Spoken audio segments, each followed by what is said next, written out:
And the race is on, Batang Craig, Siopaw King. Aha, to grab the lead. It's now Siopaw King. Aha, by about 3 lengths. Perandus entry. Oh, Niagara Boogie is racing third by about 3 lengths alongside Batang Craig.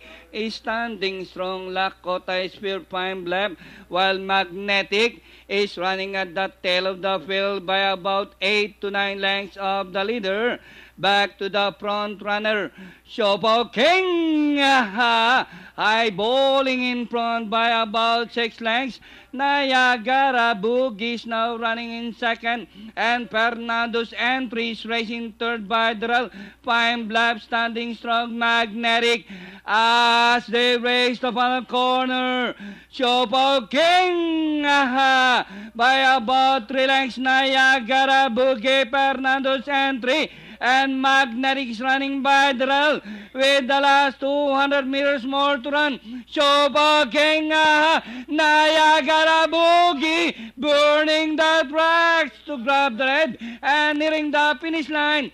Niagara Boogie from the trainership of Mr. Atong Yanko is standing strong. Magnetic took third.